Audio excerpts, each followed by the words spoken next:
Day of the Diesels, a movie that is just as old as me. I have a very soft spot for this movie. However, I am not saying it is good. In fact, it sucks. Now, I am not saying this is off the same part as Mystery Island Rescue. That movie is absolutely terrible and had no positives whatsoever. That's not the case here. There are some very minor positives, which I'll go into now. Number 1, Percy as the main character. Now I want to give him some credit here for switching it up. For the first time, Thomas is the secondary, but Percy takes the spot as main character. I'm not saying I like Percy in this movie.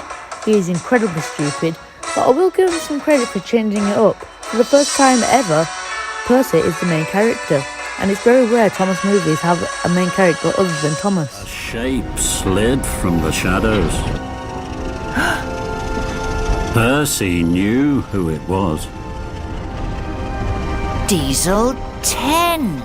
I like it that they brought Diesel 10 back for this movie. Of course, nothing tops the comical Rufus Diesel 10 in Magic Railroad, but it is nice.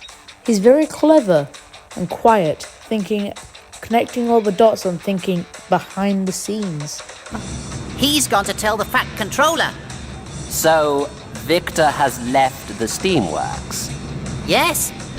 That's good, Percy. Very good indeed. That's it for positives though. Now let's go on to why the movie sucks.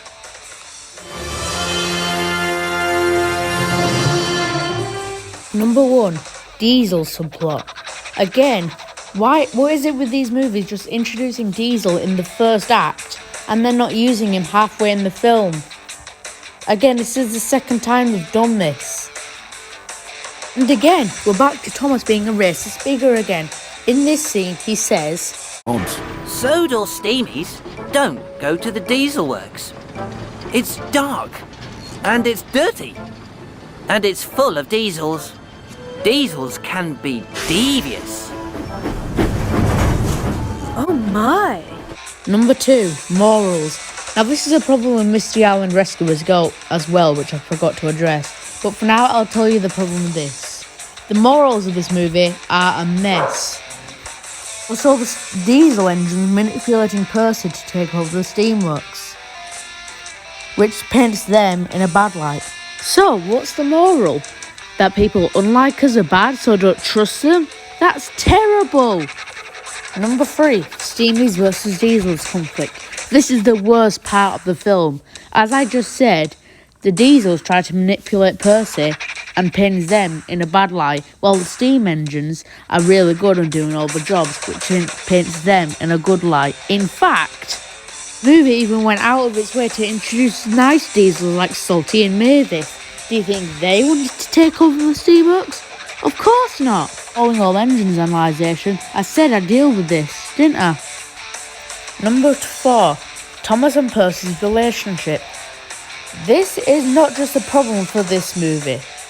They went from work colleagues turned friends that confide in each other when there's trouble afoot and trust each other to get the deliveries home, to being happy, sappy friends that tell each other everything and get depressed when they're apart. See why, Thomas? Because that's exactly how I feel when I'm with you. And the two best friends giggled and jiggled with joy. In conclusion, Day of the Diesels is not a good movie, but it has some good things in it that I appreciate. And as I said in the beginning, I have a soft spot for this movie. However, again, that is not saying it's good. It has a lot more bad things than good things. And for that, I just can't rank it any higher. But I think it's just a bit better than Mystery Island Rescue. So it has that going for it. So, that is another Thomas movie covered. The next one is Blue Mountain Mystery. Oh boy.